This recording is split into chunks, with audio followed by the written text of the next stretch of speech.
Hola a todos, soy Fabricio Ortiz y bienvenidos a la parte 2 de la unidad uno de nuestro curso de diseño de estructuras de concreto. En la unidad anterior estudiamos los cuatro componentes del diseño estructural o cuatro conceptos fundamentales que son la resistencia, la rigidez, la estabilidad y la seguridad estructural. Vimos algunas tipologías estructurales y estudiamos el contexto del proceso que se sigue cuando diseñamos una estructura, es decir, todo el proceso de diseño estructural. En lo relativo a los sistemas estructurales, me salté una diapositiva que era este sistema, que es el arco. El arco como tal podría estar integrado como dentro de un sistema estructural, o el arco también puede ser un solo miembro estructural. Trabaja esencialmente en compresión y como el concreto es un material bueno para soportar esfuerzos de compresión, lo hace una geometría ideal para utilizarla en nuestras estructuras. A la izquierda lo que están viendo es un viaducto cuyo sistema estructural está basado en arcos de concreto, y ese viaducto sirve para que pase un tranvía. Está ubicado en la ciudad de Río de Janeiro, en Brasil. Y en la imagen de la derecha están viendo una tipología de un puente cuyo elemento principal ahí es un arco de concreto armado. Este segundo está en la ciudad de Tegucigalpa, y para quienes son alumnos míos de una ACU, ese puente está ahí a la altura de la Arashi Compañía en el anillo periférico. Ok, entonces ahora sí, comenzamos con el cálculo de cargas o cálculo de acciones. Y vamos a verlo únicamente a modo de repaso. Quienes quieran entrar más en detalle, voy a dejarles aquí en el video, en la descripción del video, los links cómo se hace, con el video del cálculo de cargas muertas, cargas vivas, cargas de viento, cargas de sismo, porque esos son temas de análisis estructural 1, una clase que en teoría la llevaron hace casi un año. Ok, entonces comenzamos. Vamos a entender que las fuerzas que actúan sobre una estructura dependen de su naturaleza, y podemos clasificarlas en las siguientes tipologías. Está la carga muerta, que es la derivada del peso propio de los elementos. Las cargas vivas, derivadas por la ocupación que tienen las estructuras. Está la carga de viento, que es la derivada de son derivadas por la presión estática del fluido o la masa de viento que se mueve alrededor de una estructura cuando el viento sopla. La carga sísmica, que es producto de las fuerzas inerciales, es decir, de la propia masa de la estructura cuando el suelo se mueve durante un evento sísmico.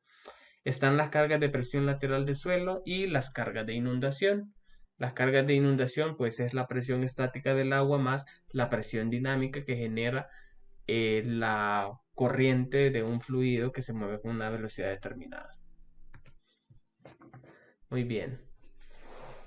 Las cargas muertas, como dijimos hace un segundo, representan la masa o el peso de todos los elementos estructurales y no estructurales que forman parte de la estructura. Cuando aplicamos las cargas muertas sobre una estructura, podemos hacer la transformación de la misma, ya sea como una carga puntual o como una carga uniformemente distribuida. Vamos a tomar, por ejemplo, que queremos aplicar una carga muerta sobre este piso, producto de el revestimiento de piso que tendrá esa área. Y vamos a tomar este valor de por acá, que es de el mármol, suponiendo que es un piso de mármol. Entonces, un cubo de mármol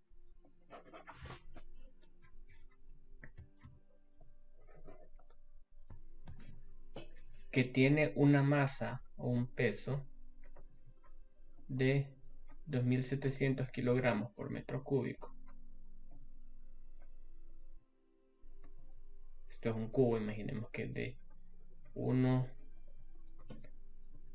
por 1 por 1. Y esto tiene una masa total de 2700 kilogramos por metro cúbico. Si voy a aplicar losas o losetas o baldosas, como sea que le llamen, cuyo espesor es igual a 1.5 centímetros. Entonces basta hacer únicamente la conversión, multiplicar la densidad del material por el espesor, y eso nos va a dar una carga por unidad de área en kilogramos por metro cuadrado, que sería 2700 kilogramos por metro cúbico por 0.015 metros, y eso nos va a dar el valor de la carga por unidad de área, que sería toda la masa o el peso de esas losetas por unidad de área, es decir, por cada metro cuadrado. Y así podemos aplicarla a cada uno de los pisos.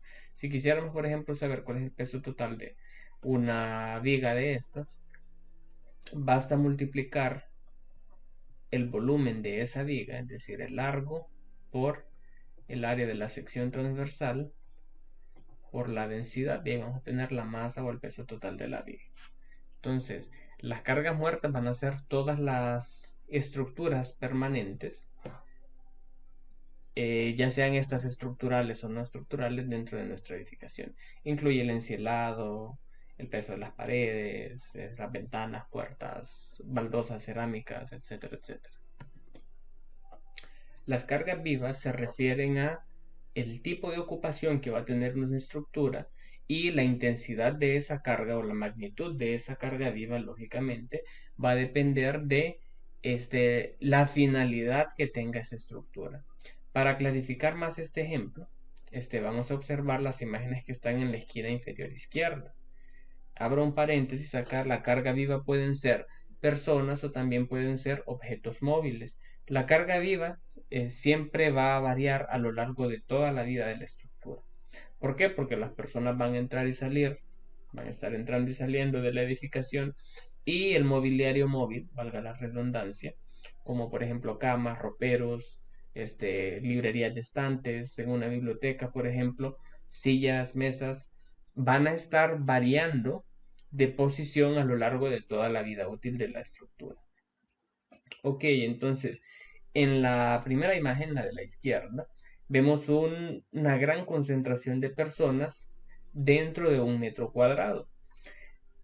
Y en la imagen de la derecha vemos una concentración menor de personas dentro de un metro cuadrado. Entonces, eso nos da la idea de que según sea el tipo de ocupación de la estructura, pueden haber más personas concentradas en un metro cuadrado o menos personas concentradas en un metro cuadrado. Esta de por acá, por ejemplo, es una área de piso para ocupación comercial, como por ejemplo un centro comercial, una discoteca, en donde las personas van a estar muy juntas y van a haber muchas personas dentro de un metro cuadrado. El valor usual de esa carga es 500 kilogramos por metro cuadrado.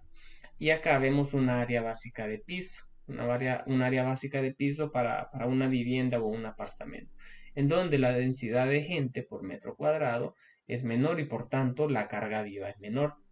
Los valores de las cargas vivas para efectos de diseño ya están estipulados en los códigos de construcción, y esos valores se determinaron en base a estudios probabilísticos y observaciones de las personas que lo llevaron a cabo. Vemos acá, para el caso específico de Honduras, los valores de carga viva dados en el Código Hondureño de Construcción. Y pueden ver ustedes que hay esos valores para armerías, para bibliotecas, bodegas y almacenes, para fábricas, para escuelas, garajes, oficinas, residencial, que es el que les mencionaba. Está el área básica de piso, están los balcones exteriores y las terrazas. El caso de la izquierda, que era como un centro comercial, que es para tiendas, que es 500 kilogramos por metro cuadrado. Usualmente, aquí en Latinoamérica, esos valores están copiados de la norma de Estados Unidos, del ASCE, y les muestro acá una tabla de esa norma, que es el ASCE 716, en donde se especifican los valores de cargas mínimos para diseño de estructuras. La tabla que les muestro acá no está completa, solo se las muestro de forma parcial para que ustedes vean de dónde vienen esos valores. En la norma norteamericana van a ver esos valores en PSF, que es pound, square foot o libra por pie cuadrado, y van a ver sus correspondientes valores entre paréntesis en unidades del sistema internacional, que son kilonewton por metro cuadrado. Aquí en nuestra vamos a llamarle idiosincrasia ingenieril hondureña, nosotros estamos acostumbrados al MKS, que es metro kilogramo segundo, y lógicamente los valores de carga que utilizamos son kilogramo por metro cuadrado. Entonces simplemente hacemos la conversión de kilonewton a kilogramo y ya está. Cuando ustedes estén diseñando algo y no encuentren el valor de carga viva para ese tipo de ocupación, entonces les recomiendo que se remitan acá a la ASCE, o mejor dicho, los remito a la ASCE 716, porque aquí sí van a encontrar un montón de valores para un montón de condiciones y tipos de ocupación de edificaciones. Existe también las cargas vivas mínimas de techo, que van en función de el área tributaria que tiene un miembro estructural y la pendiente que posee ese techo. Podemos visualizar el valor de la carga viva mínima de diseño para techos como, por ejemplo, la masa o el peso total que van a representar los obreros durante la instalación del techo, o algunas estructuras que se instalarán con posterioridad sobre las estructuras de techo, como por ejemplo paneles solares o ductos de electricidad o tuberías contra el sistema de incendios, o cualquier otra carga, como por ejemplo la parte del serpentín de aires acondicionados, etcétera, etcétera. Entonces, todas esas cargas, que son cargas variables, me representan cargas vivas de techo. Y cuando hablábamos en la lámina anterior de área tributaria del miembro estructural, como verán más adelante, para esta estructura en particular, la armadura es el miembro estructural principal, y ese miembro principal tiene un ancho que se llama ancho tributario, por dar un valor ahí, 6 metros.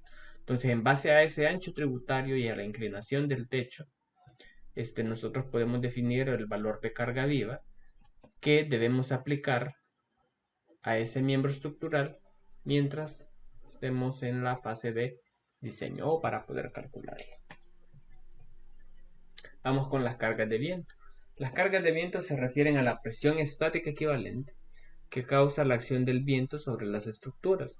Se puede calcular por varios métodos y, según la norma hondureña, se puede utilizar el método de la fuerza normal y el método del área proyectada. A continuación vamos a ver la ecuación con la cual se hace el cálculo utilizando el método de la fuerza normal. Y esa ecuación me establece que la presión estática del viento sobre esa estructura en particular va a ser igual al coeficiente CE multiplicado por el coeficiente CQ multiplicado por el coeficiente QS multiplicado por el coeficiente IW. El coeficiente CE es un coeficiente combinado para altura, exposición y factor de ráfaga. Como ustedes sabrán, el viento incrementa su velocidad en función de la altura. Es decir, que entre más alto, con más fuerza sopla el viento. Eso significa acá altura. Exposición y factor de ráfaga vamos a verlo más adelante, porque no es lo mismo un edificio que esté a la orilla de la playa con un edificio que esté en un entorno urbano, porque el que está en entorno urbano tiene más edificios circundantes, árboles circundantes, o puede tener montañas alrededor de la ciudad que, vamos a decirlo, por así decirlo, amortiguan la acción del viento, y el viento ya no le pega con tanta fuerza como lo hace el viento a la orilla de la playa, por ejemplo. El coeficiente CQ es el coeficiente de presión para la estructura considerada. y ese coeficiente CQ depende de la interacción fluido-estructura, es decir, qué tan aerodinámica es esa estructura. El coeficiente QS es la presión estática del viento a una altura estándar de 10 metros. Y el IW, que es un factor de importancia para las estructuras. Ese IW es un coeficiente que va a variar entre 1 y 1.5. Y como pueden ver, la naturaleza de ese coeficiente es incrementar el valor de esa fuerza. Y eso se incrementa, es decir, la fuerza se mayora, y como la fuerza se mayora, lógicamente van a dar elementos un poquito más robustos. En el caso de estructuras que son esenciales para el funcionamiento de la sociedad, como por ejemplo hospitales, estaciones de bomberos, etcétera, etcétera. Pero para estructuras comunes ese coeficiente IW va a ser igual a 1. A continuación están viendo el mapa de isoyetas de viento. Iso significa igual y yetas, creo que se escribe así. Yetas o tal vez con i latina viene es una palabra griega que significa viento. Entonces eso significa que esas curvas me indican en cuáles posiciones geográficas de Honduras el viento tiene esa velocidad básica de diseño. La velocidad básica de diseño está basada en valores máximos de registros meteorológicos que se tienen en el país. Valores máximos de viento.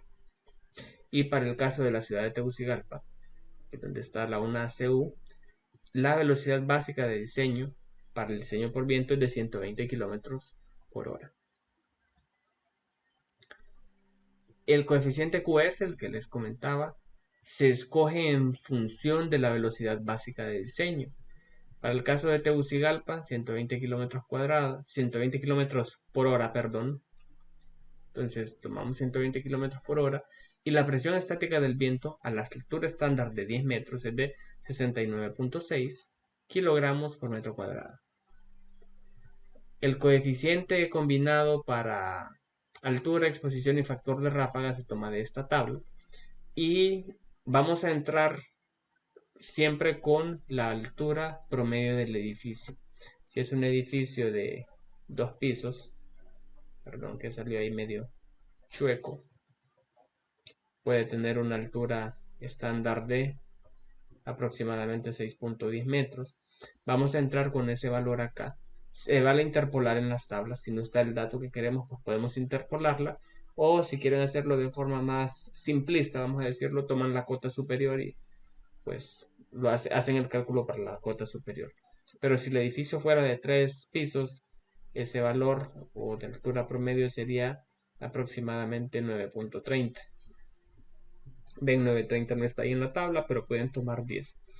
La exposición B, C o D va a depender de dónde está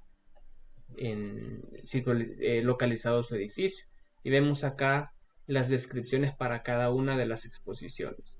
Ustedes leanlas con detenimiento, pero en esencia la exposición B es un tipo de exposición urbana en donde hay más edificios circundantes y el terreno desparejo y todos esos edificios circundantes y obstáculos pues me frenan el viento. La exposición C sería más o menos como en el caso de Honduras, en el frente del lago de Yohoa, o en el caso que estén en un valle y que hay bastante terreno amplio y la redonda hasta 800 metros, en donde el viento no tiene tanto obstáculo y le puede dar con más fuerza a la estructura. Y la exposición D es cuando hay cuerpos de agua de más de 1.6 kilómetros, que sería el caso, por ejemplo, a la orilla de la playa. Entonces, según donde esté situado su edificio y según la altura promedio, pues ustedes escogen por acá el coeficiente que se ajuste. Se vale interpolar también para esos coeficientes. Y finalmente, el coeficiente de presión CQ, que es el que depende de cuán aerodinámica sea nuestra estructura, porque no es igual que tengamos este techo aquí así con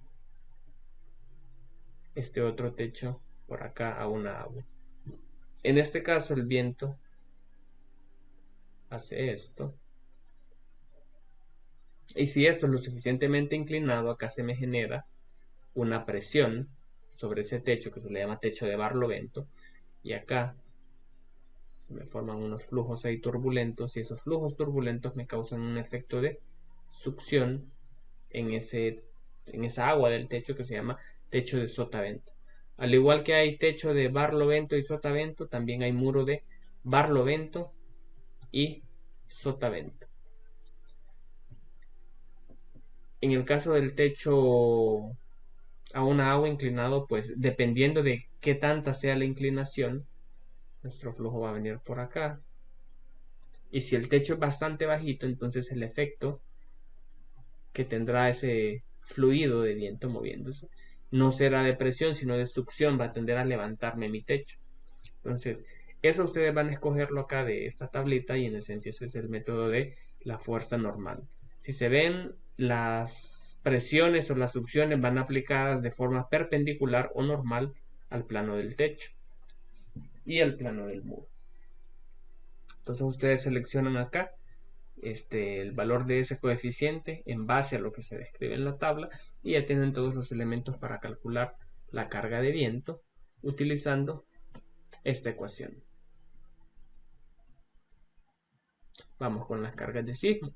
Las cargas de sismo se refieren a las fuerzas inerciales que se presentan en las estructuras producto del movimiento del suelo ante un evento telúrico. En la ilustración ven ahí un esquemita, un bosquejo de los componentes ahí de un terremoto. Está el foco, el epicentro, está la falla y las ondas sísmicas que se generan durante el evento sísmico. Esas ondas son las que van a movernos nuestras edificaciones, ya sea de arriba a abajo, de izquierda a derecha, y ese movimiento es lo que nos va a generar las fuerzas inerciales. Entre más pesada sea una estructura, pues mayores fuerzas inerciales va a tener, y por lo tanto mayor es la carga sísmica. Esos movimientos son derivados de los movimientos de las placas tectónicas, y aquí podemos ver una ilustración así de modo general de la geografía de nuestro planeta y la distribución de esas placas tectónicas sobre la geografía. Para el caso específico de Centroamérica y Honduras, nosotros tenemos influencia de la placa de Cocos, que está al sur, y la placa Caribe, que la placa Caribe pasa acá justo por el límite entre Honduras y Guatemala, como podemos verlo en esta ilustración. Hablando también de tectónica de placas, vamos a remarcar toda esta zona que voy a dibujar por acá. Esto va más o menos por aquí. A esto se le llama el anillo de fuego. Y se le llama el anillo de fuego porque es la zona del planeta donde ocurren la mayoría de eventos sísmicos. Es decir, la zona sísmica más activa del planeta, y se le conoce como el anillo de fuego.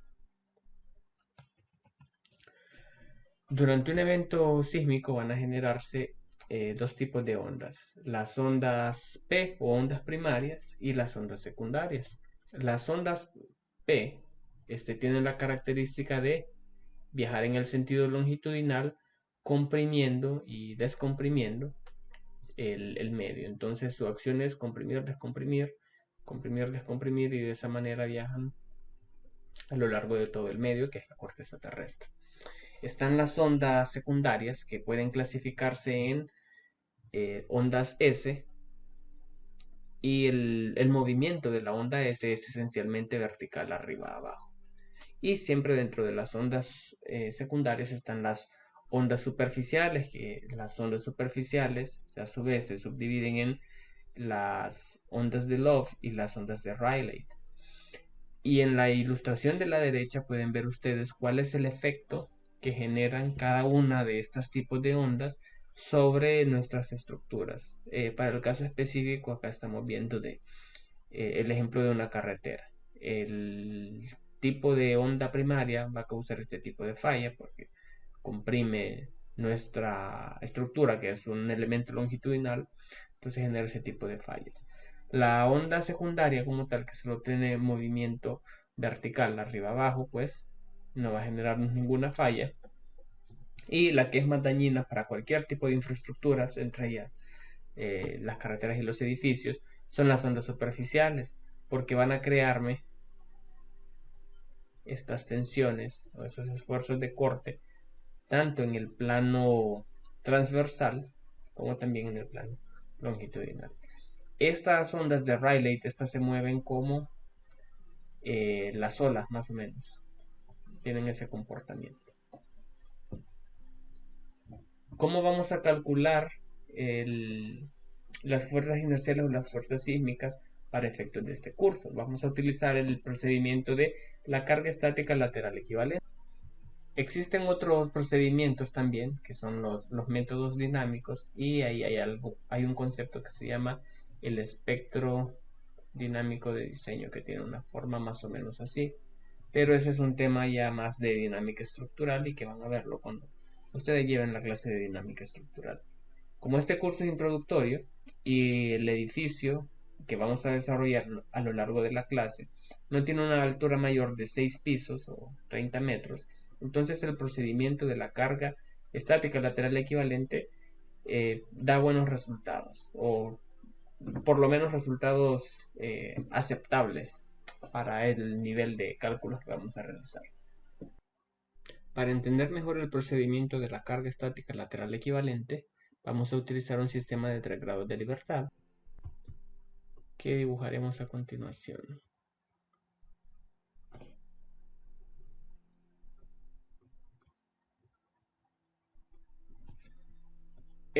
Supongamos que es una columna y que cada una de estas bolitas, que vamos a denominar M1, M2 y M3, son las masas o pesos totales de cada uno de los entrepisos. Ok, en un movimiento del suelo posterior a sus fuerzas inerciales, esta estructura va a tender a deformarse de esta manera en su primer modo de vibración.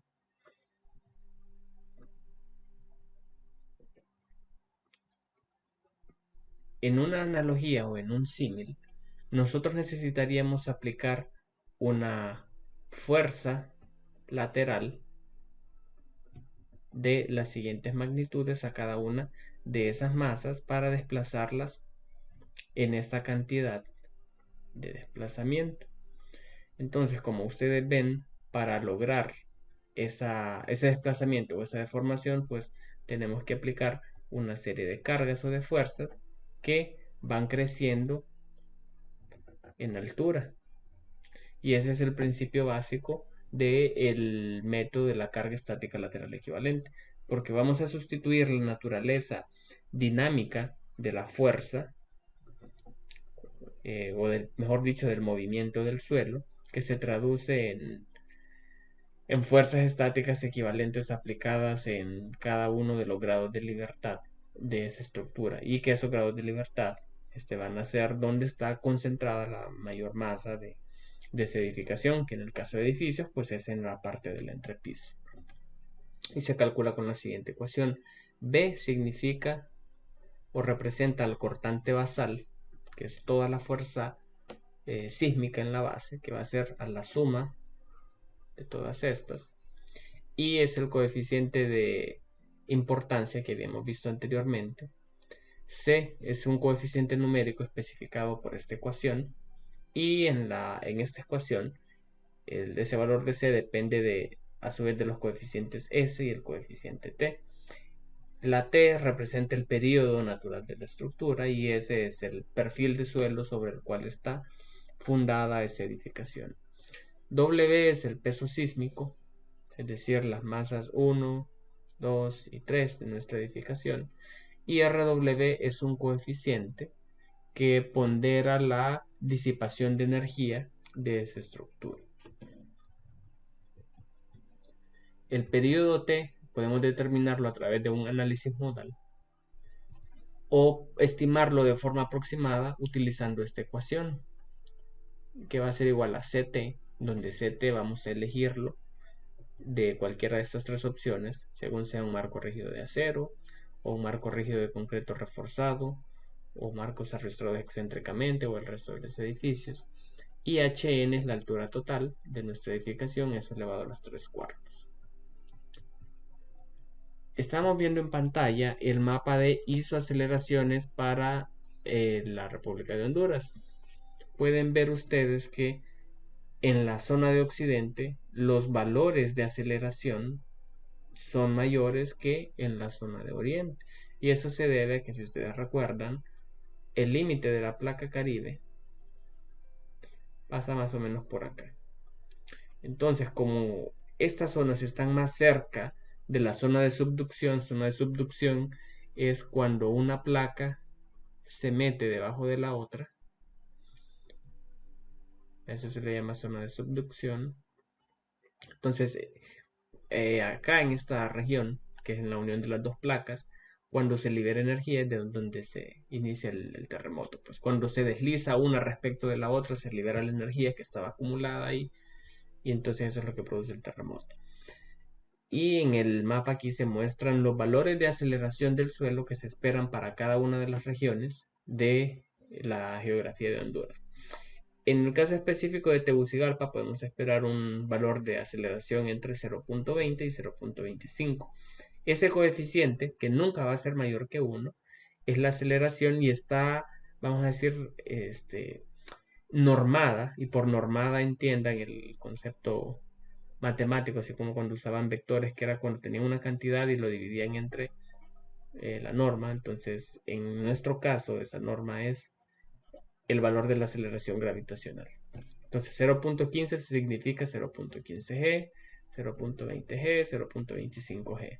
Y si quisieran esta aceleración en metros por segundo al cuadrado, pues multiplican ahí 0.25 por la aceleración gravitacional, que es 9.8, y ahí obtienen ya la aceleración que se espera en el suelo para cada una de esas regiones. Bien, volviendo al método de la fuerza estática lateral equivalente, lo primero que vamos a hacer es encontrar el cortante basal, que es nuestro B, y luego vamos a distribuir ese cortante basal B en altura. Vamos a distribuirlo en altura con la siguiente ecuación, esta, Fx. Y en esencia, vean ustedes que va a ser como una ponderación, en donde acá nosotros tenemos el valor del cortante basal. Dependiendo de esta condición que se da aquí, este valor Ft va a ser 0 o no va a ser 0, dependiendo de esta condición, y eso va a ser un valor bien chiquito que se va a restar a B. Entonces, en esencia, en la mayoría de veces o en los casos más simples, todo esto va a ser B. Y quiero que pongan atención a esta parte de la ecuación, que esto es en esencia la ponderación que se hace. Acá tenemos Wx por Hx, es decir, si estamos hablando del piso 2, eso va a ser W2, y esta sería la altura 2. Peso 2 por altura 2 dividido entre la sumatoria de todas las masas o todos los pesos sísmicos por sus respectivas alturas. Si este es W1 y esto es H1, y seguimos así hasta H10, qué sé yo, entonces eso sería la sumatoria. Vean que por definición ese coeficiente va a ser siempre menor que 1, y a medida que vayamos escalando a pisos superiores, el coeficiente va a ir siendo mayor que el del piso anterior. Entonces eso nos va a dar como resultado una distribución de fuerzas estáticas equivalentes como la que estamos mostrando a continuación. Y eso es en esencia el principio del método. Para determinar este valor S vamos a utilizar la tabla 1.3.4-2 que está dada en el Código Hondureño de Construcción, y depende del tipo de suelo sobre el cual esté fundado nuestro edificio. Si es un perfil de suelo como el que se describe acá, una roca, pues el coeficiente es 1. Si es un suelo con condiciones predominantes de suelo medio denso a denso o duro a duro, el coeficiente es 1.2. Si es un perfil de un suelo tipo arcilla, pues va a ser 1.5. Y si es una capa de más de 12 metros de arcilla, pues se va a utilizar 2. Y estos otros parámetros que están por acá se utilizarán únicamente para el método dinámico, que es por ejemplo el espectro de diseño, pero eso no vamos a utilizarlo en esta clase. Eso van a estudiarlo cuando lleven la clase de dinámica estructural. La categoría de ocupación de nuestra estructura, recuerden el coeficiente IW en viento o solamente I. Para el caso de la fuerza sísmica, pues se obtiene de esta tabla que está definida en el shock, y es la tabla 1.3.4-3. Y aquí pueden ver ustedes la categoría de la estructura, que son estructuras esenciales, y como les comentaba, hospitales y otros centros médicos, torres de control para aviación, etcétera, etcétera. Y ahí va el coeficiente de importancia para cada una de ellas. El coeficiente RW, que es otro de los coeficientes que intervienen en nuestra ecuación, está relacionado con la tipología estructural del edificio. Y esa tipología estructural, o esa interconectividad o naturaleza que tenga toda la, vamos a llamarla la geometría, o cómo fue pensado para que trabaje estructuralmente el edificio, eso va a afectar en sus propiedades para disipar energía o no. Y vamos a escogerla de entre las opciones que aquí nos dan. Por ejemplo, para el sistema de muros de carga, leemos cada una de las opciones y seleccionamos el RW que mejor describa la naturaleza de nuestro edificio. Para el sistema de marcos de edificio, pues seguimos leyendo las opciones y seleccionamos el RW. Y para el sistema de marcos rígidos, hacemos el mismo procedimiento y en esencia así es como se utiliza la tabla. Para ver ejemplos concretos, pues vuelvo y les repito, visualicen los videos de la clase de análisis estructural 1, que ahí se habla a mayor detalle y se resuelve un problema de cada uno de ellos. Muy bien, seguimos con la transformación de cargas. Y la transformación de cargas es un paso importante tanto cuando estamos analizando a mano una estructura como cuando estamos utilizando algún software para el diseño, perdón, para el modelado y para el diseño de nuestra estructura. Primero se modela y luego se analiza y después se diseña. Tomando nuestro ejemplo de la carga de viento, en principio para la carga de viento vamos a obtener una presión. Y como es una presión, va a estar en unidades de fuerza y área. Pero esas unidades de fuerza y área, que serían esas unidades de presión, que si nosotros trazamos el perfil de la velocidad del viento, sería algo aquí así. Y luego esa velocidad del viento va a transformarse en un perfil de presión. Entonces, por cada metro cuadrado podemos tener un valor de presión. Eso es lo que viene del cálculo de la carga de viento. Si lo analizamos de una manera simplista y decimos, ok, aquí hay una columna, aquí hay otra columna, y voy a dividir esto por la mitad, y voy a llamarle a esta región ancho tributario a la izquierda y por acá ancho tributario a la derecha. Yo puedo multiplicar esa presión por los anchos tributarios respectivos y voy a obtener consecuentemente una fuerza por unidad de longitud o una carga distribuida aplicada sobre ese elemento estructural que es la columna.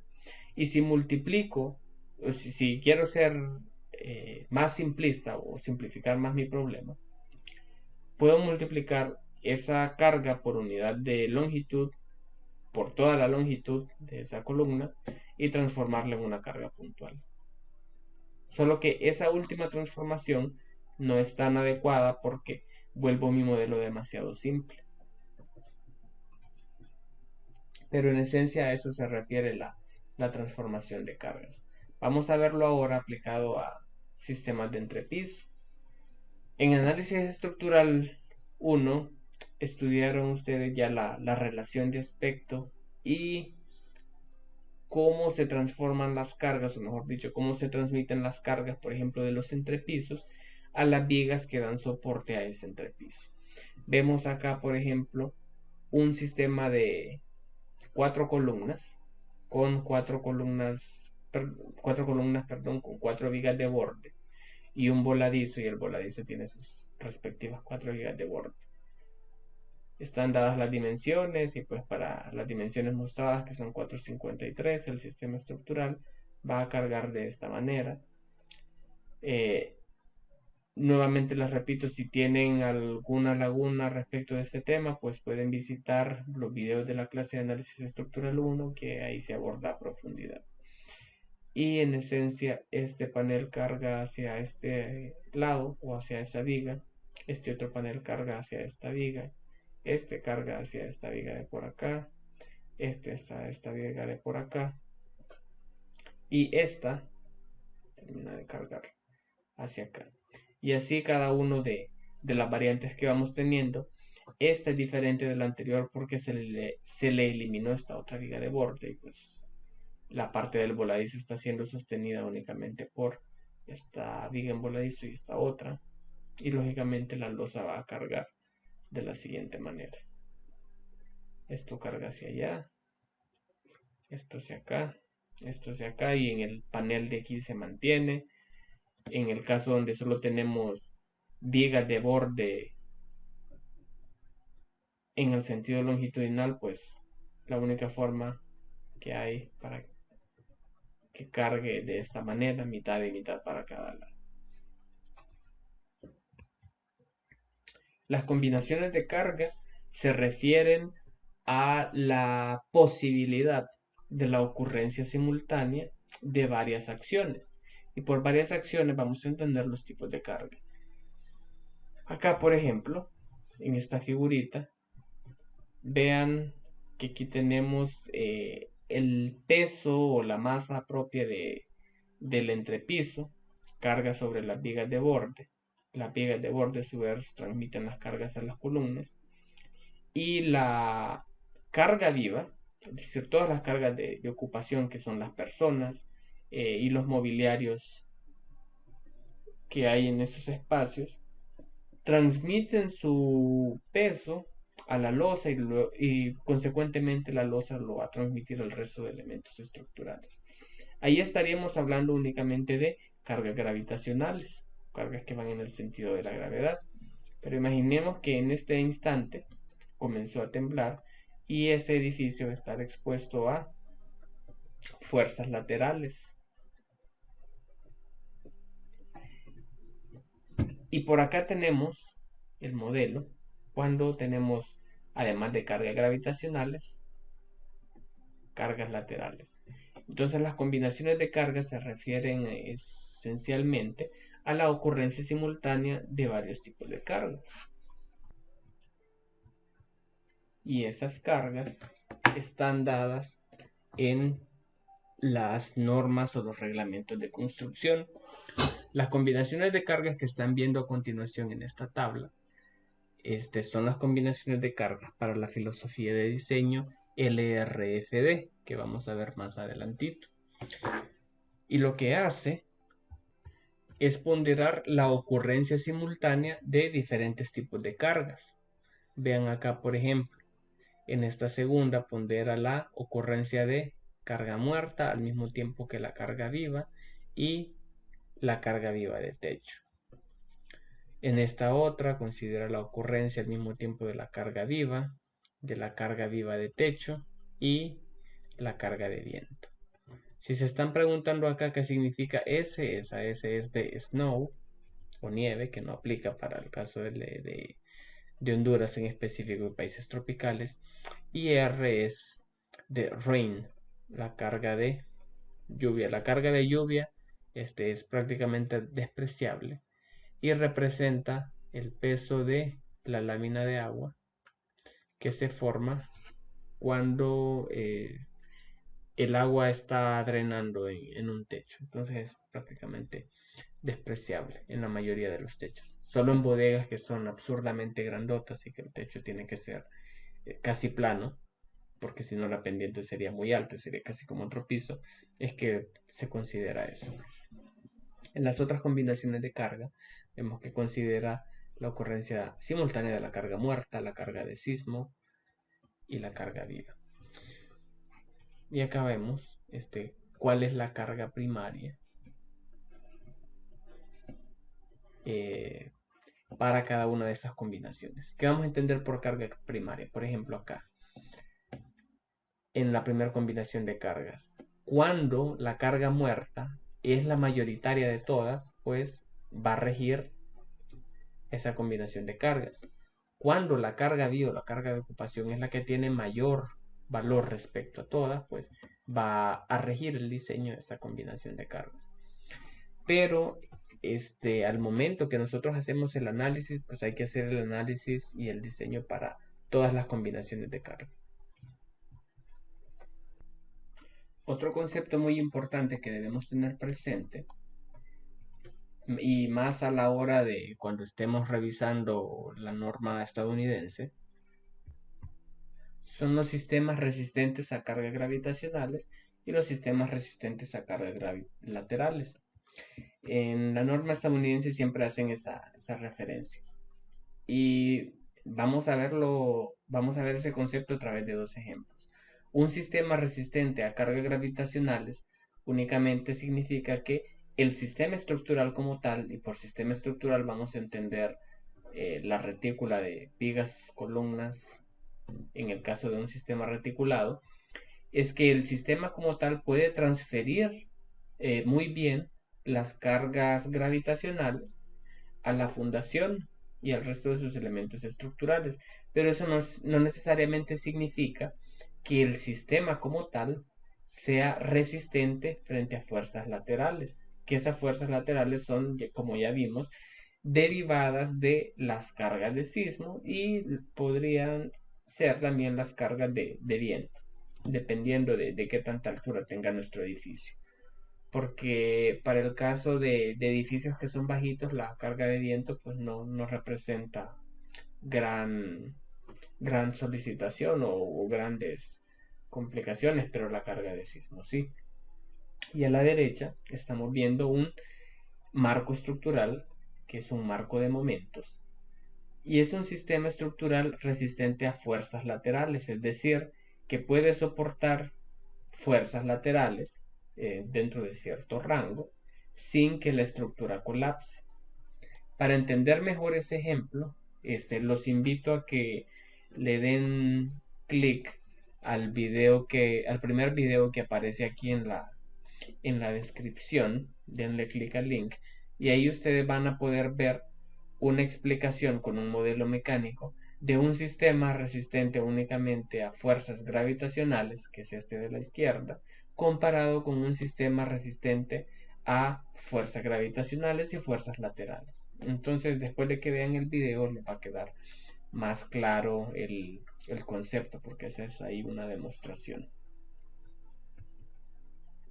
Vamos con acciones, fuerzas y esfuerzos internos y ver cuál es la relación o interrelación que existe entre esos tres conceptos. Las fuerzas externas, ya vimos que dependen de la naturaleza de la fuerza, podemos clasificarla según su naturaleza, pueden ser cargas muertas, cargas vivas, cargas de viento, cargas de sismo, cargas de inundación, etc. Las fuerzas como tal podemos agruparlas según la forma en que se distribuyen o apliquen sobre las estructuras como fuerzas concentradas y fuerzas distribuidas. Las distribuidas pueden ser fuerzas distribuidas por unidad de longitud, que sería kilogramos metro, o por unidad de área, que sería kilogramos por metro cuadrado, y las fuerzas concentradas, que serían pues las cargas puntuales. Esas fuerzas externas van a generarme solicitaciones estructurales en los miembros estructurales. Van a generarme solicitaciones de tensión o tracción, solicitaciones de compresión, solicitaciones de flexión, solicitaciones de torsión y solicitaciones de cortante o cizallamiento. Y a su vez, estas solicitaciones están relacionadas o van a generarme esfuerzos internos en esos elementos estructurales, y esos esfuerzos internos podemos caracterizarlos como esfuerzos principales y esfuerzos cortantes. Para que se dé el equilibrio, la sumatoria de fuerzas externas tiene que ser igual a las fuerzas internas. O dicho de otra manera, cuando aplicamos fuerzas externas a una estructura, se nos van a generar deformaciones, y esas deformaciones, por la relación esfuerzo-deformación de los materiales, va a generarnos esfuerzos internos. Esos esfuerzos internos son principales, esfuerzos principales y esfuerzos cortantes. Y la resultante de esos esfuerzos internos son las solicitaciones, que conocemos como las solicitaciones de tracción, compresión, flexión, torsión y cortante o cizallamiento. En las láminas de más adelante vamos a clarificar un poco más este concepto. Vemos en pantalla cuál es el efecto que tiene cada una de esas solicitaciones. La solicitación de tracción pues tiende a estirarme o alargar mi elemento estructural. La compresión tiende a cortarlo o a aplastarlo. La flexión tiende a doblarme o curvarme mi sección, mi elemento, mi miembro estructural.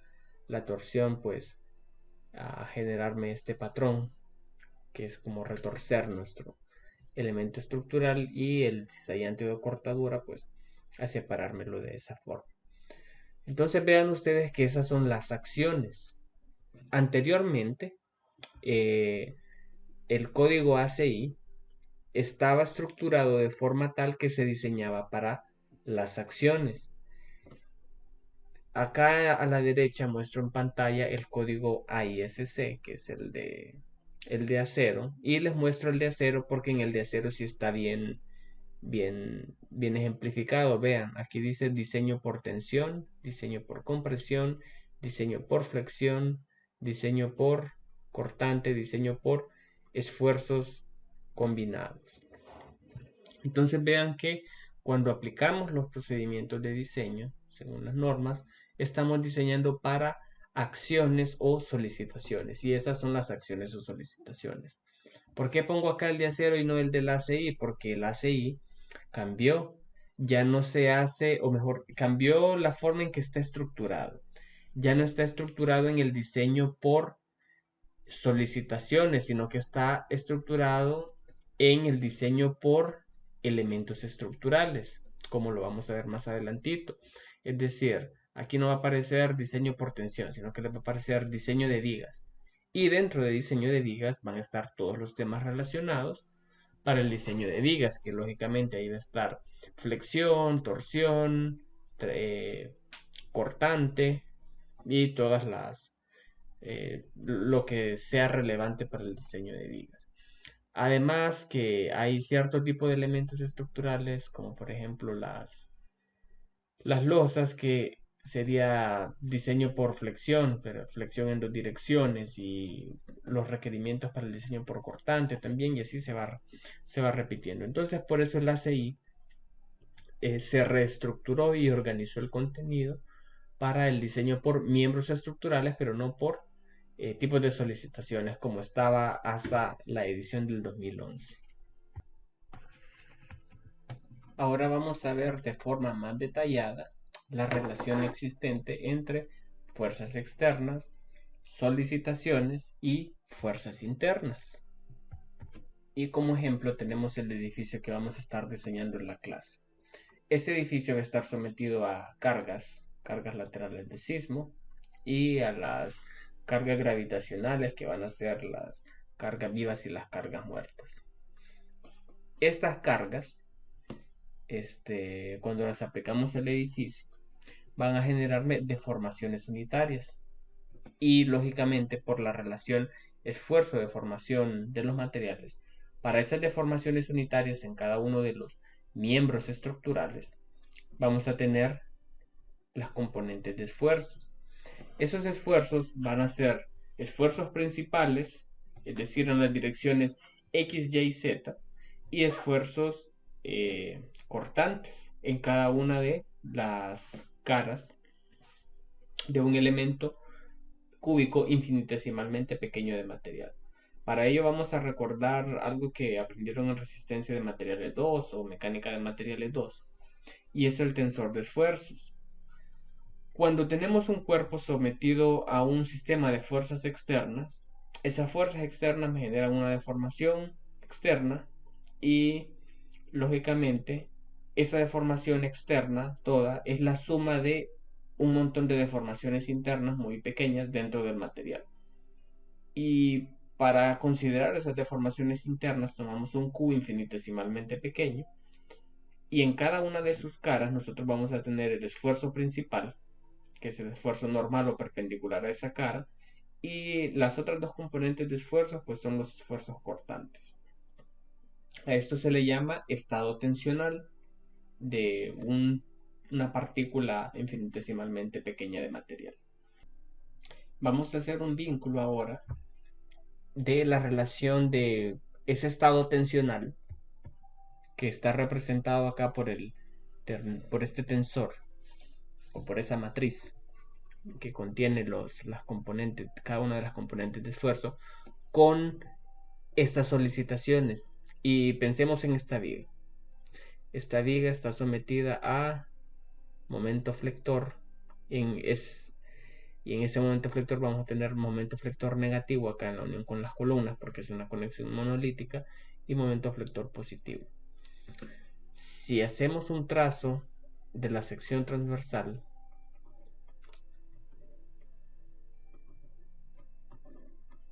para flexión en este punto vamos a tener esfuerzos de compresión del eje neutro hacia arriba y esfuerzos de tensión del eje neutro hacia abajo. Esos esfuerzos son esa componente y hay esfuerzos de tensión y compresión. La resultante de esos esfuerzos es nuestro valor de momento. Y así es como se relaciona fuerzas externas, deformaciones unitarias, esfuerzos con solicitaciones. Y esta es la distribución de esfuerzos para los esfuerzos de flexión. Pero hay elementos estructurales que están sometidos a más acciones, es decir, tienen momento flector, tienen cortante, tienen fuerza axial de compresión o fuerza axial de tensión. Corrijo algo que dije hace un momento, dije momento cortante, no es momento cortante, es momento torsor y esfuerzo cortante. Ok, que lo vamos a clarificar más en esta lámina. Vamos a observar esta columna que tenemos acá. Y bueno, pues esta viga también. La viga está sometida únicamente a flexión y vemos en una sección transversal cómo es la distribución de esfuerzos de flexión. Compresión del eje neutro hacia arriba, tracción del eje neutro hacia abajo. Y los esfuerzos de corte o cizallantes que se distribuyen de forma parabólica a partir del eje neutro. Si nosotros dibujamos eso, o mejor dicho, representamos eso en nuestra matriz, en nuestro tensor de esfuerzo, pues vamos a obtener los valores de estas componentes. Pero ahora observemos qué pasa con la columna. En la columna tenemos compresión axial. La compresión axial me genera esfuerzos de compresión a lo largo de toda la sección transversal. Si yo observara ese tensor de esfuerzos, pues sería únicamente esta componente y el resto de las componentes sería cero. Tiene también flexión en este sentido, en el sentido Y, que va hacia acá. Que sería como que estemos observando este plano. O como que dibuje acá el momento flector.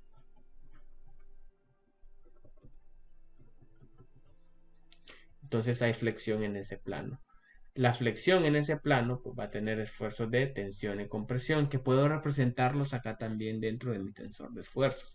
También hay momento en el otro plano, que recuerden, las columnas están sometidas a flexión biaxial o momentos en las dos direcciones, que está representado acá con esa flechita, y voy a tener siempre esfuerzos de tensión y compresión en cada una de las caras de nuestra columna a partir del eje neutro.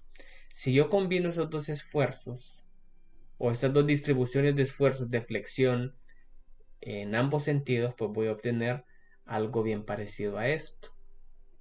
Si esto lo sumo con los esfuerzos de compresión, pues voy a tener esta distribución como con esos dos picos de diamante que se ven por ahí, ¿cierto? Y si a eso le sumo los esfuerzos de cortante o cizallamiento, pues voy a obtener una distribución ahí medio extraña. Y si le sumo todavía los esfuerzos que me genera el momento torsor, pues voy a tener otra distribución ahí medio rara. Entonces vean ustedes que para las diferentes solicitaciones van a generarme distribuciones internas de esfuerzos diferentes. Y esa es la forma en la que está relacionada ahí. Fuerzas externas aplicadas, solicitaciones, que las solicitaciones son flexión, cortante, torsión, compresión, tracción, y el estado tensional interno de esa pieza estructural, que el estado tensional son esas componentes de esfuerzos principales y esfuerzos de corte. Vamos a ver ahora el comportamiento de los materiales. En pantalla observamos la curva esfuerzo de formación del concreto. Como veremos a lo largo de todo este curso, la deformación unitaria máxima que soporta el concreto antes de entrar en aplastamiento es de 0.003. Aplastamiento significa cuando se nos forman en nuestra pieza estructural o en nuestra sección de concreto grietas, y por lo tanto esa muestra o ese espécimen de concreto ya no puede soportar más fuerzas de compresión. Esa característica o esa curva de esfuerzo de formación se determina a través de esta prueba, que es la prueba de compresión universal, en la cual a través de un cilindro hidráulico se le va aplicando fuerza a nuestro espécimen de concreto, y por medio de LVDTs o cualquier otro instrumento de medición se va midiendo el acortamiento de nuestro espécimen de concreto. Y así es como obtenemos la curva de esfuerzo de formación del concreto. Pero ojo, noten ustedes que si nosotros queremos ver las componentes de esfuerzo para nuestro material de concreto, en esta prueba en específico, obtendremos una matriz que va a tener un componente de esfuerzo principal sigma x, un componente de esfuerzo sigma y que va a ser bien chiquito, y las correspondientes componentes de esfuerzo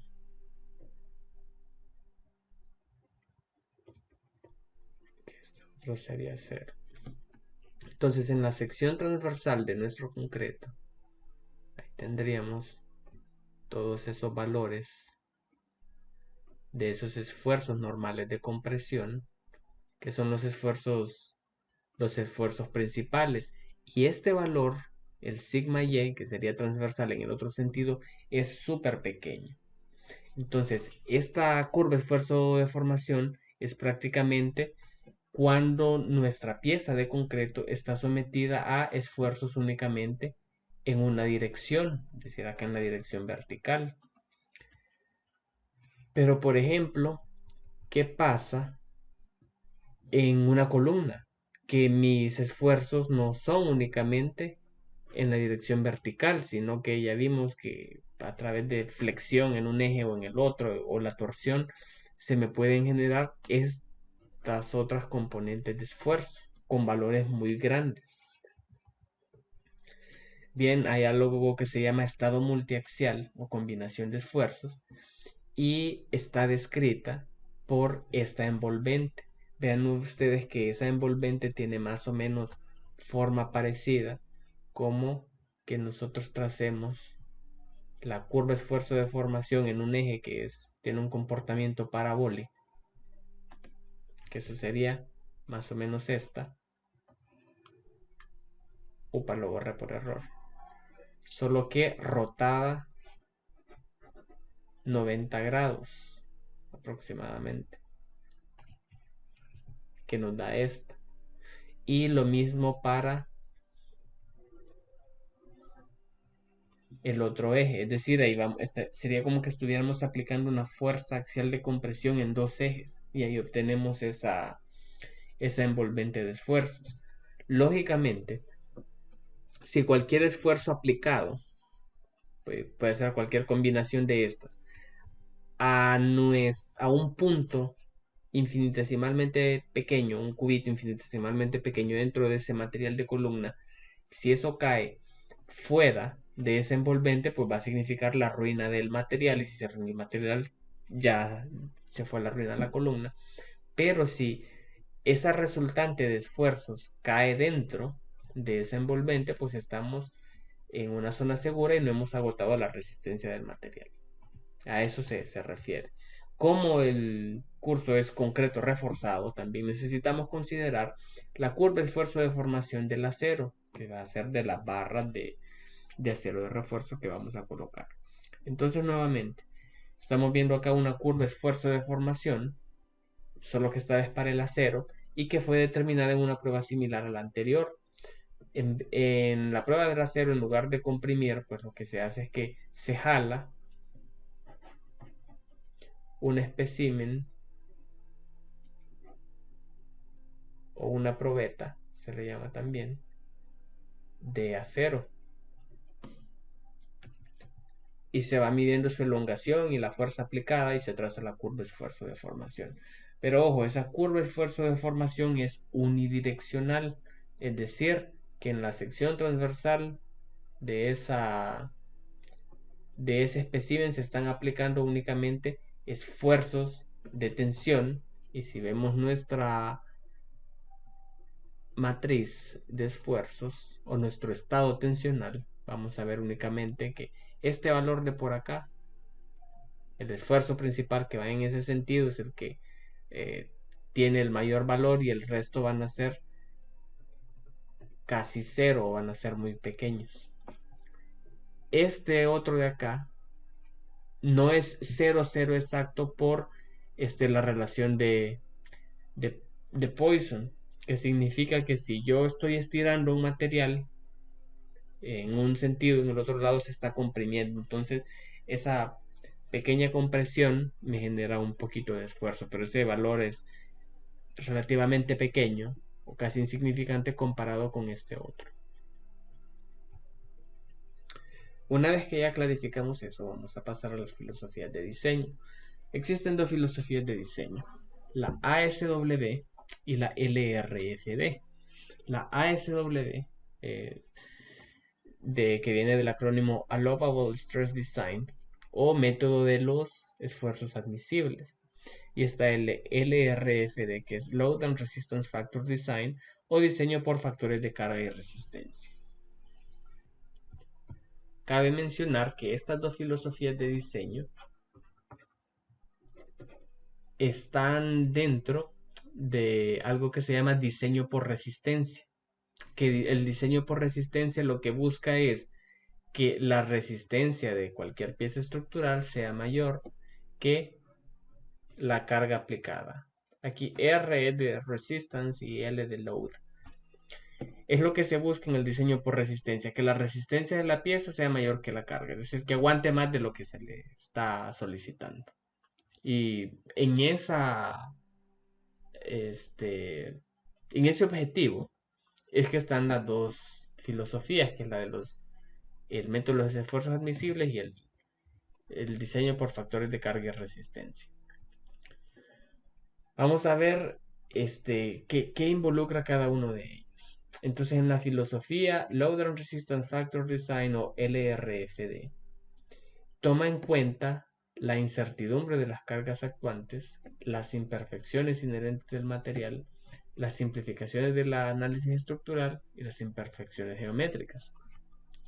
Para considerar todas esas fuentes de incertidumbre, nosotros vamos a agregarle estos coeficientes de mayoración de carga que vemos por acá.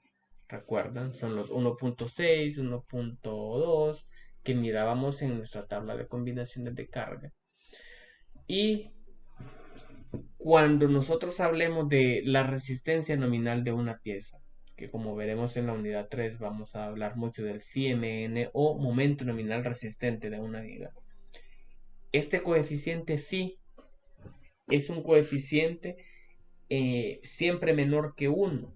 Y el objetivo es que sea menor que 1 porque vamos a decir que la capacidad nominal resistente es menor de lo que estamos calculando, o mejor dicho, nuestra pieza idealmente me aguanta esto, el mn, pero para decir que aguanta un poquito menos, vamos a utilizar ese coeficiente, y que ese coeficiente es 0.9, por ejemplo, para flexión, 0.75 para cortante, 0.75 para torsión, 0.65 para aplastamiento, y así va, que pueden verlo en esta tabla, que es la tabla 21.2 del código ACI. Entonces, ya saben, en la LRFD incrementamos los valores de las cargas que estamos aplicando y aplicamos un coeficiente para reducir la capacidad nominal resistente. Recuerdan de cuando hablábamos de seguridad estructural, que teníamos por acá una distribución probabilística y a esto lo llamábamos cargas. Vamos a ponerle la L. Y esta otra distribución probabilística de por acá, que llamábamos resistencia. Y esta era la probabilidad y este el valor de la intensidad o magnitud.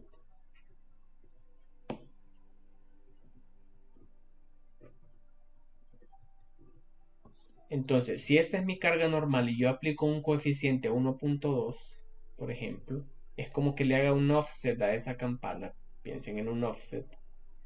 Y estoy mayorando el valor de esa acción.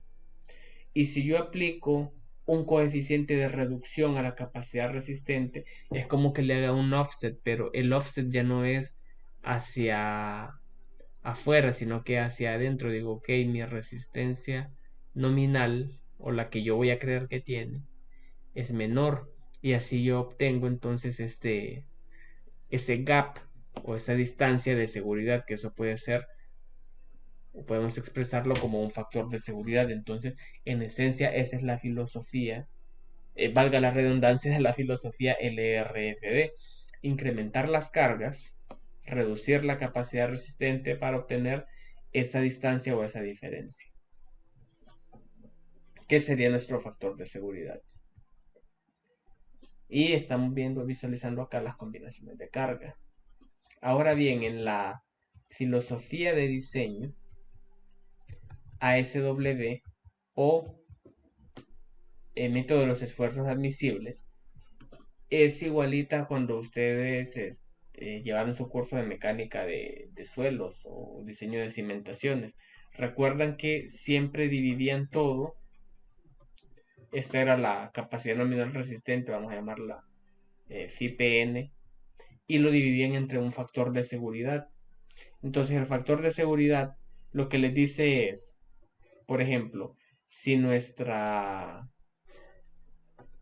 elemento estructural aguanta esto y lo divido entre un factor de seguridad 2, yo digo, ok, aguanta esto, pero yo me quedo hasta acá, hasta la mitad, y más de la mitad no lo cargo. Aquí estamos, vamos a decirlo, sobrediseñando, y no está mal sobrediseñar, pero sobrediseñar va en detrimento de la economía, porque va a significar que vamos a tener un montón de estructuras bien robustas y no las vamos a cargar al nivel de que pueden aguantar. Y en esta filosofía de los esfuerzos admisibles, vamos a pensar en la curva esfuerzo de formación. la mayoría de las estructuras se busca que trabajen acá, en el rango elástico lineal, y que nunca pasen más allá del rango elástico lineal, es decir, como por acá. Cuando nosotros comparamos ambas filosofías, LRFD y ASW,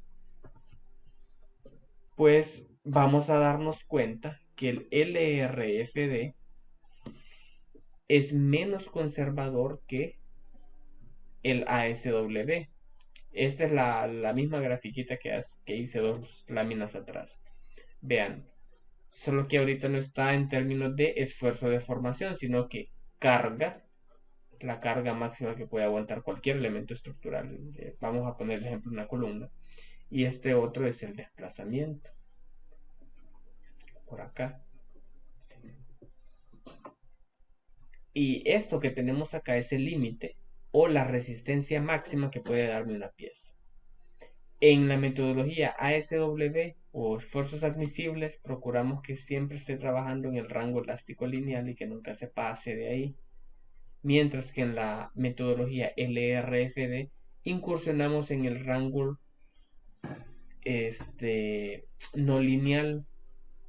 Entonces, esto significa que podemos esforzar un poco más nuestros elementos estructurales y lógicamente si vamos desde o estamos pensando en diseñarla, vamos a diseñar miembros estructurales que sean más económicos que si los hubiéramos diseñado con ASW. Entonces ese es el objetivo. El LRFD es menos conservador que la ASW. Es más racional, pues. En cuanto a nuestra norma, el Shock 2008, las combinaciones de carga no son igualitas a como están en el ACI ni el AISC, que el ACI y el AISC, que son las normas de diseño en concreto y acero, las toman de este documento, que es el ASC 716, que es norma estadounidense, donde se establecen las cargas mínimas y lógicamente como se habla de las cargas mínimas, ahí van las combinaciones de carga. Ok, pero el shock las tomó del, si no me engaño, y que me corrijan si estoy equivocado, del IBC, que es International Building Code, que vamos a verlo en un par de láminas más adelante. Y utiliza estos coeficientes de combinaciones de carga. Entonces, en un futuro que se haga la actualización del shock, creo yo que van a ponerlo en consonancia con estas combinaciones de carga que están dadas para la filosofía LRFD. De igual manera con los factores de reducción de la resistencia. A ver. No, esto sí. Eso está ok. Se cae. Cortante y torsión 0.35. Acá creo que cambian. Solo habría que revisarlo bien. A ver si están iguales. Ok, dentro de la filosofía LRFD hay dos estados límites. Uno es el estado límite último y el otro el estado límite de servicio.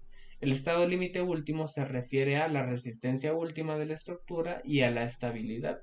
La estabilidad, ya saben, lógicamente está relacionado con el colapso o no colapso de la estructura. Y el estado límite de servicio está relacionado con los límites de deformación y las vibraciones. Por ejemplo, si nosotros tenemos una viga en un marco estructural, y vamos a pensar en un marco estructural de un centro comercial, y debajo de esa viga tenemos un sistema ahí de muro cortina de vidrio.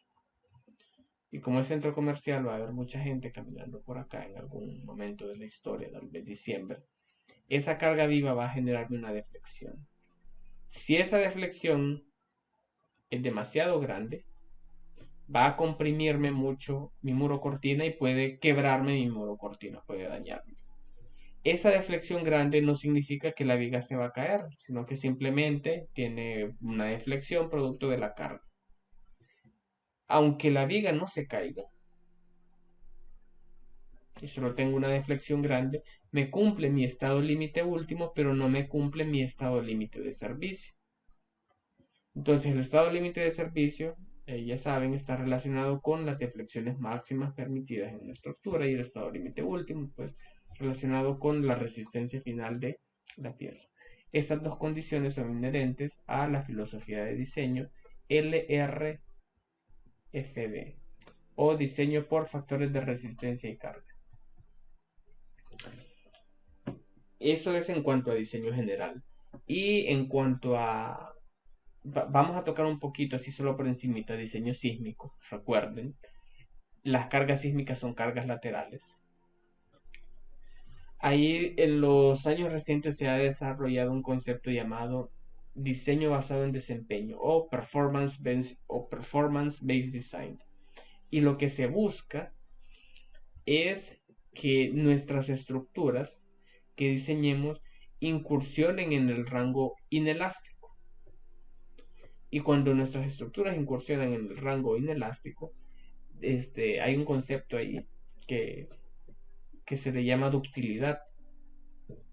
Las conexiones, por ejemplo, viga-columna, tienen que tener una ductilidad tal que me satisfaga ahí, pero como les digo, vamos a ver esto así solo por encima. Entonces, ¿qué es el diseño basado en desempeño?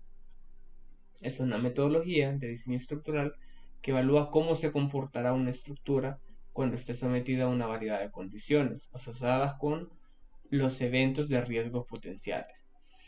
Y aquí los eventos de riesgo potenciales son los siguientes. Es decir, si yo diseño una estructura para que siempre trabaje en el rango elástico lineal, pues va a ser una estructura bien robusta, va a tener unas columnas bien anchas y unas vigas ahí bien anchas, y lógicamente va a ser más caro. Pero si yo quiero diseñar una estructura más esbelta, lógicamente esa estructura va a incursionar en el rango inelástico, y dentro del rango inelástico vamos a tomar una decisión. Vamos a decir, ok, si el terremoto ocurre, ¿qué queremos? Que el daño que cause nos deje la estructura inservible, pero esto tiene un costo. Si queremos también que el daño que cause no sea tanto, entonces va a tener otro costo, y si la hacemos así muy esbelta y muy barata, pues de repente va a colapsar. Entonces esas decisiones son las que se toman acá en el diseño basado por desempeño, que lo vamos a ver más adelante en videos de posteriores clases. Vamos ahora con los códigos de diseño. ¿Qué son y para qué sirven? Pues bien, los códigos de diseño son documentos que establecen una serie de reglas o requisitos que deben satisfacer las estructuras nuevas que se construyen en una jurisdicción, y abarcan la mayoría de tipologías constructivas, pero no todas. A continuación vemos algunos de los códigos de construcción, por ejemplo, de izquierda a derecha, el ACI, y la autoridad o institución que emite el ACI es el American Concrete Institute, o Instituto Americano del Concreto. Otra norma, el ASCE 716, que es el Minimum Design Loads and Associated Criteria for Buildings and Other Structures, y la autoridad que emite esa norma, que es donde se definen las cargas sobre las estructuras, es el ASCE, que es la Asociación Norteamericana de Ingenieros Civiles, o American Society of Civil Engineers. Está la AASHTO, y vean, AASHTO LRFD, especificaciones de diseño para puentes. Y la autoridad, ¿quién es? Pues es la AASHTO. Está también el IBC, el International Building Code, y la autoridad es el International Code Council, y así sucesivamente. ¿Cuáles son las normativas que utilizaremos acá en la clase? Pues será el ACI y el CHOC 2008. Cabe recalcar que el ACI es una buena norma, y por lo general los países latinoamericanos copian o basan su norma en lo que dice el ACI. En esencia, entonces, una norma es una guía de buena práctica, y en la mayoría de casos, en el caso específico de construcción, se vuelve como un requisito de ley. Acá estamos viendo en esta lámina la forma en la que está estructurado el contenido del ACI en las versiones del 2014 para acá. A la izquierda tenemos nuestro edificio, en el primero con las cargas aplicadas, en el de acá con los momentos flectores principales, producto de esas cargas. Por acá tenemos las fuerzas axiales de compresión en cada uno de los miembros. Vean, lógicamente las columnas de abajo aguantan más peso, por eso la fuerza de compresión es mayor. Por acá tenemos los momentos de torsión generados por todas las cargas y por acá las fuerzas cortantes en cada uno de los elementos. Y acá estamos viendo los momentos principales en cada uno de los paneles de losa de ese edificio. ¿Por qué traigo esto aquí a colación? Porque vamos a ver cómo buscar la información en el código para que podamos diseñar. En este diagrama, o mejor dicho, en todos estos diagramas de acá lo que estamos viendo son solicitaciones. Pero el código ya no está ordenado por solicitaciones, está ordenado por miembros estructurales, que es más fácil. Entonces, si yo quiero diseñar una viga, ya vemos que esta viga de acá tiene flexión, tiene torsión y tiene cortante. Entonces nos vamos por acá vigas y vemos alcance, generalidades, resistencia requerida, resistencia de diseño. Y dentro de estas dos partes, resistencia requerida y resistencia de diseño, vamos a encontrar el diseño por flexión, el diseño por cortante y el diseño por torsión. Si queremos diseñar las columnas, nos vamos al capítulo de columnas. Si hay algún muro por ahí, nos vamos al capítulo de muros. No muestro todas las páginas del índice porque no me caben, pero en esencia está organizado para diseñar por elementos. Para el diseño de nudos, que es la unión viga-columna, pues aquí están las especificaciones, conexiones entre miembros, es decir, está todo. Y el enfoque en las nuevas ediciones de la ACI, o sea, 2014 y 19, ya no es, el enfoque no es por acciones, sino que por miembros estructurales. Hay otros códigos también para otros sistemas constructivos y les muestro acá estos tres. Esta especificación es para edificios de mampostería estructural. Recuerdan al inicio de la unidad 1 cuando les hablé de la mampostería estructural como un sistema constructivo. Está también un reglamento o código especial del ACI para los tipos de estructuras que van a estar expuestas al ambiente, como por ejemplo tanques elevados. Para tanques elevados de agua o reservatorios de agua, este es el código, la norma que se utiliza. Existe también una norma para la rehabilitación y la evaluación de estructuras existentes y esta es la norma dictada por el ACI. Pero hay cierto tipo de creaciones para las que no hay código de construcción. Y un ejemplo podría ser este cascarón o este shell. Sí, es cierto que acá en el ACI, cuando ustedes le den una ojeada, va a haber un capítulo dedicado a shells, que son este tipo de estructuras. Pero no toda invención humana va a estar limitada al alcance de un código, porque el código lo que da es como una guía o una buena práctica de cómo hacer cosas que son comunes y repetitivas. Pero, por ejemplo, hay ciertos tipos de secciones transversales que son variables y esos requerimientos no van a estar en algunos códigos de construcción. Mejor dicho, esas creaciones humanas bonitas no están en los códigos todas. Muy bien, entonces recapitulando, en esta unidad aprendimos sobre cálculo de cargas sobre las estructuras, aprendimos sobre la relación existente entre fuerzas externas, solicitaciones y fuerzas internas, códigos de construcción y filosofías de diseño. Nos vemos en los próximos videos. Hasta la próxima.